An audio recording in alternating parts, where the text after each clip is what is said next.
السلام علیکم ورحمۃ اللہ وبرکاتہ۔ دوستو، آج کی جو ویڈیو ہے یہ بہت امپورٹنٹ اور خاص ہونے والی ہے، اور مجھے اس ویڈیو کے بارے میں کافی کہا گیا ہے کہ آپ یہ بنائیں اور اپنی جرنی اور اپنے سفر کے بارے میں ہمیں آگاہ کیجئے کہ آپ مفتی فضل ہمدرد جو ہیں، تو آج آپ یہ شخص کیسے بنے کہ جب آپ نہ کسی سے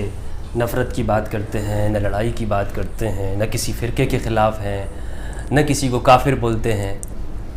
تو ایسا کیوں ہے؟ آپ کے اندر یہ تبدیلی کیسے آئی؟ کیونکہ بہت سارے نہیں بلکہ اکثر جو ہمارے مولوی حضرات ہیں تو وہ فرقوں کی بات کر رہے ہوتے ہیں، مناظرے کرتے ہیں، چیلنج کرتے ہیں، نفرت کی بات کرتے ہیں، ایک دوسرے کو کافر کہتے ہیں اور اپنے سوا سب کو گمراہ کہہ رہے ہوتے ہیں۔ تو ایسی کیا بات ہے کہ آپ سب سے الگ ہیں اور آپ کہتے ہیں کہ سب مسلمان ہیں، مسلمانوں کے سارے فرقے مسلمان ہیں، اور آپ کسی کی تکفیر نہیں کرتے، کسی کو کافر نہیں کہتے، نفرت کی بات نہیں کرتے ہیں، بلکہ آپ تو سارے مذاہب کے لوگوں کے پاس جاتے ہیں۔ تو تھوڑا اپنے بارے میں کچھ بتائیے کہ یہ سفر آپ کا کیسے ہوا؟ تو میں آپ کو یہ بتاتا ہوں کہ میں دیوبندی سے بریلوی سے مسلمان کیسے ہوا۔ تو اب یہ کوئی نہ کہے کہ جی کہ آپ بریلوی اور دیوبندی مسلمان نہیں ہوتے، بالکل مسلمان ہوتے ہیں، لیکن وہ اپنے آپ کو مسلمان کہتے نہیں ہیں، وہ بلکہ وہ صرف اپنے آپ کو ہی مسلمان کہتے ہیں، اور صرف بلکہ اگر آپ ان سے پوچھیں کیا آپ مسلمان ہیں تو کہیں گے میں دیوبندی ہوں، اور اگر آپ ان سے کہیں کہ یار نہیں مجھے بتائیں کہ آپ اگر آپ یہ کہیں کہ میں صرف مسلمان ہوں تو آپ سے کہیں کہ نہیں یار بتاؤ یار اور کیا ہو، تو آپ کہو گے کہ جی نہیں یار صرف میں مسلمان ہوں، قرآن میں صرف مسلمان کہا گیا کہ ہم اپنے آپ کو صرف مسلم کہنا چاہیے، نہیں کہ نہیں یار تم اس کے بعد کیا ہو، تو آپ کہو گے کہ میں دیوبندی ہوں، یا آپ کہو گے کہ بریلوی ہوں۔ اگر آپ اپنے آپ کو صرف مسلمان کہتے ہیں تو وہ آپ کو ایکسیپٹ ہی نہیں کریں گے کہ آپ مسلمان ہیں۔ تو یہ حالت ہو گئی ہے، حالانکہ قرآن نے کہا ہے کہ نہ آپ اپنے آپ کو فرقوں کی طرف منسوب نہ کریں، بلکہ آپ نے آپ کو صرف ہم نے تمہیں سماک المسلمین تمہارا نام مسلم رکھا ہے، تو لیکن یہ کہیں گے نہیں ہم تو اللہ نے جو ہمارا نام مسلم رکھا ہے ہم یہ کیوں کہیں، ہم تو معاذ اللہ سے زیادہ جاننے والے ہیں، ہم تو اور آگے ہیں، ہم تو جی دیوبندی ہیں، ہم بریلوی ہیں، ہم اہل سنت ہیں، ہم شیعہ ہیں، ہم اہل بیت سے محبت کرنے والے ہیں، فلاں رافضی ہے، ہم تو یہ ہے، ہم یہ فلاں ماشاءاللہ۔ تو جی قصہ کہانی کچھ یوں ہے میرے بھائیوں کہ جو بیسک بنیادی تعلیم جو ہے وہ میں نے ایک دیوبندی مدرسے میں حاصل کی، اور جو درس نظامی ہے وہ میں نے درس نظامی جو مکمل ہے وہ آج 8 سال کا ہوتا ہے، یعنی ایک شخص پورے جو عالم دین بننا چاہے تو وہ 8 سالوں کے اندر عالم دین بنے گا۔ کتنے سالوں میں؟ 8 سالوں کے اندر۔ تو 4 سال میں نے دیوبند کے اندر تعلیم حاصل کی، 4 سال میں نے بریلویوں کے اندر تعلیم حاصل کی، اور کوئی ایسے علماء سے میں نے نہیں پڑھا کہ جو گمنام ہو، جنہیں کچھ پہچانتا نہ ہو۔ الحمدللہ دونوں مکتبہ فکر کے اندر، دیوبندی مکتبہ فکر کے اندر بھی اور بریلوی مکتبہ فکر کے اندر بھی ان کی جانی پہچانی شخصیات سے تلمذ حاصل کیا الحمدللہ۔ اور کراچی کے اندر مدرسہ ہے جامعۃ الرشید، وہاں پہ میں نے تعلیم حاصل کی درجہ رابعہ تک، اور درجہ رابعہ کے بعد میں نے بریلویوں کے مدرسے کے اندر تعلیم حاصل کی، اور جو آخر تک ہوتا ہے دورہ حدیث جس کے اندر صحاح ستہ پڑھائی جاتی ہے، یعنی 6 صحیح کتابیں جو اہل سنت کی ہیں،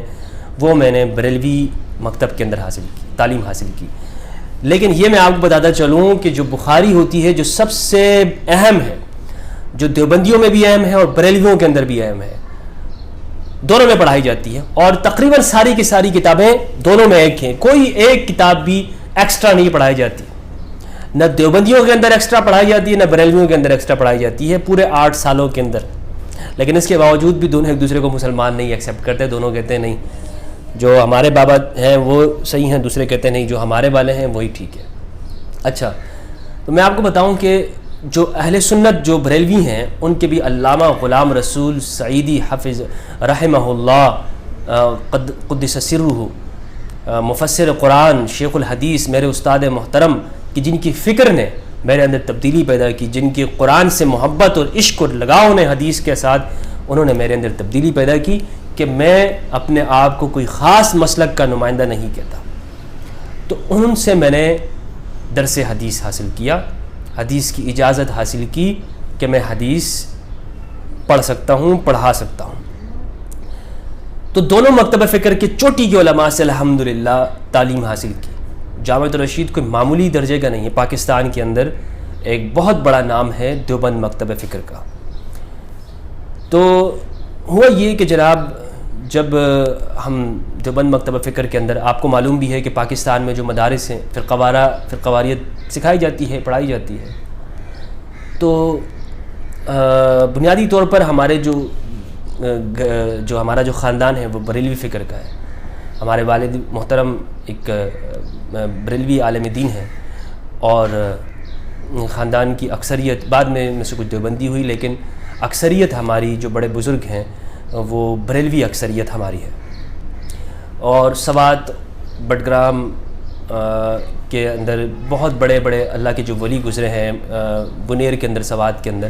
ان کی اولاد میں سے الحمدللہ ہمارا سلسلہ نسب ہے۔ تو ہوا یہ کہ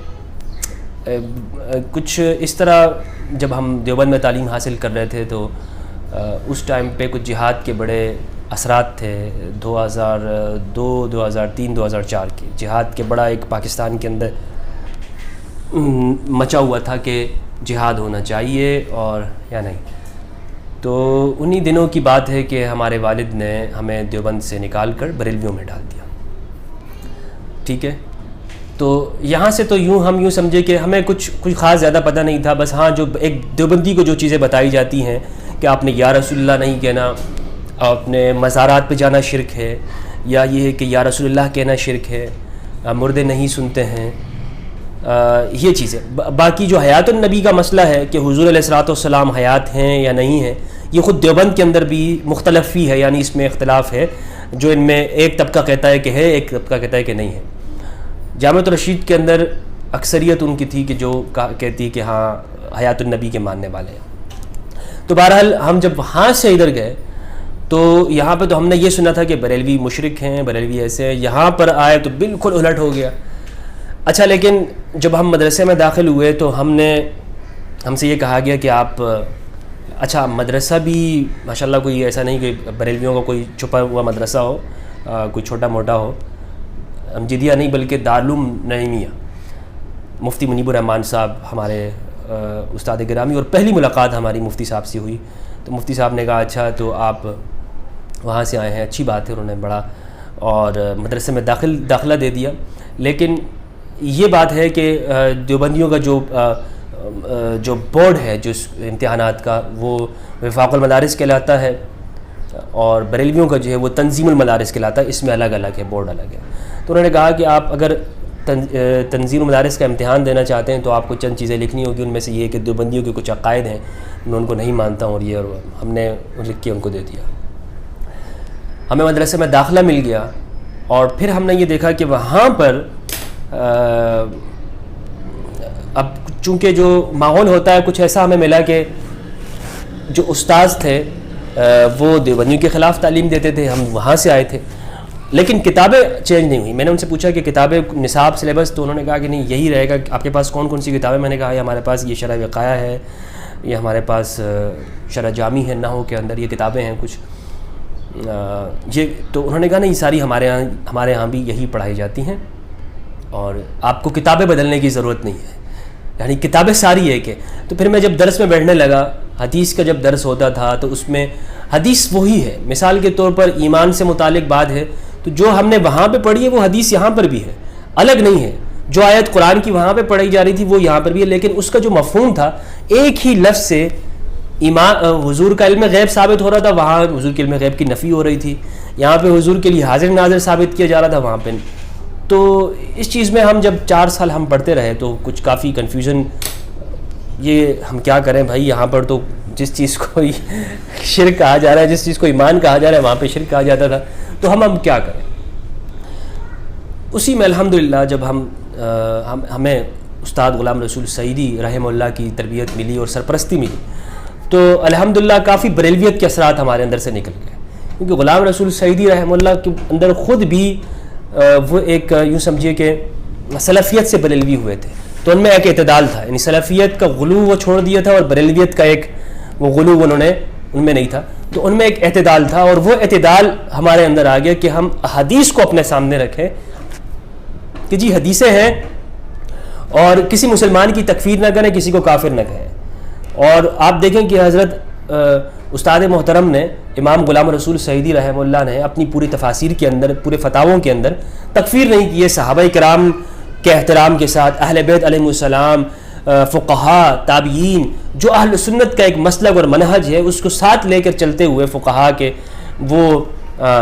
بات کرتے ہیں، اور امت کے اندر اتحاد کی جو ان کی تفسیر ہے وہ اس کا ایک نمونہ ہے، عملی نمونہ ہے۔ اب یہ ہوا کہ ان کی سرپرستی سے ہمارے اندر سے کچھ چیزیں ایک اچھی بھی آئیں اور کچھ چیزیں ہمارے اندر سے نکل بھی گئیں جو بری چیزیں تھیں، جیسے کہ کچھ مثلا بری چیزوں سے مراد یہ ہے کہ نفرت کرنے کی جو چیزیں ہیں، کیونکہ سوچ آ گئی تھی نا کہ بھائی اب کیا کریں یار، وہاں پر کچھ تھا یہاں پر کچھ تھا، لیکن یہاں پر سفر ختم نہیں ہوا۔ تو جب ہم نے حدیثیں پڑھی تو تب ہمیں اور زیادہ پریشانی ہو گئی کہ بھائی حدیثوں کے اندر تو ایسی چیزیں ہیں کہ جو نہ بریلویوں کی تائید کرتی ہیں نہ دیوبندیوں کی تائید کرتی ہیں، تو وہ تو صرف اور صرف اسلام کی بات ہے۔ پھر جب ہم نے قرآن مجید کو پڑھا تو قرآن مجید تو صرف اور صرف انسانیت کی بات کرتا ہے اور اسلام کی بات، یعنی کہ وہ مسلم کو اپیل کرتا ہے، فرقہ تو ہے نہیں، فرقے کو تو شرک کہا گیا ہے قرآن مجید کے اندر۔ جو مسلمان آج اکثریت فرقوں کے اندر مبتلا ہے قرآن تو اس کو شرک کہہ رہا ہے۔ اس کے اوپر جب ہم جا کے پھر ہم نے اور زیادہ فرقوں کی کتابیں پڑھنا شروع کی، جس کے اندر ہم نے اہل تشیع کی کتابیں پڑھی، امامیہ کی پڑھی، اس پہ ہمارا رغبت شیعوں کی طرف ہو گیا۔ پھر ہم نے زیدیہ کی پڑھی،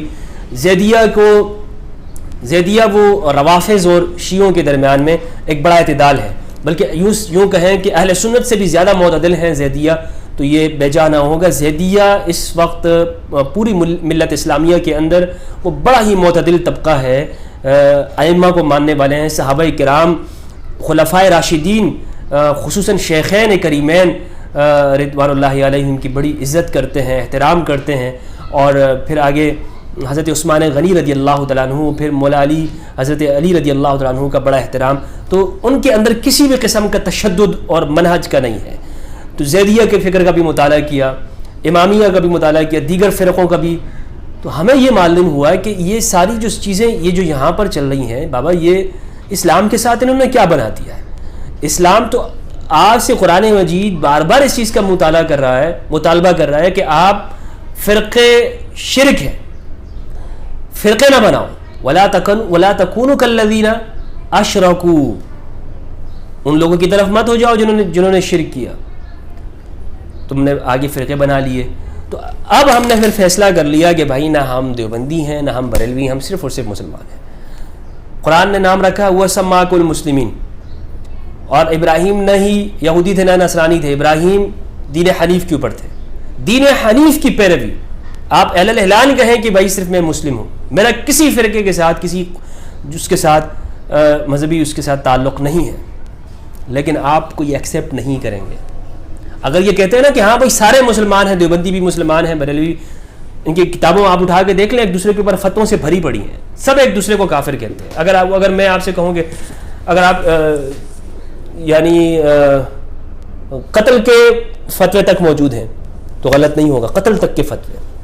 لیکن اللہ تبارک و تعالیٰ نے ہمیں ان چیزوں سے نکال کے ایک امت کی سوچ کی طرف اور ایک امت کی فکر کی طرف، اور اس میں ہمارے استاد محترم علامہ غلام رسول سعیدی رحمہ اللہ رضی اللہ تعالیٰ عنہ، ان کا بڑا کردار ہے، اور دیوبند کے اندر ہمارے استاد محترم ہیں، ان کا بھی ہمارے تربیت کے اندر کہ ہمیں قرآن مجید کی تفسیر ہی، کہ قرآن مجید جب ہم وہاں پہ تھے تب بھی وہ ہمیں قرآن سے سمجھنا سکھاتے تھے۔ تو اب میں یہ سمجھتا ہوں کہ اس وقت جو پوری ملت کے اندر جو یہ فرقہ واریت اور یہ گروہیت ہے، یہ جو نفرت اور مارکاٹ ہے،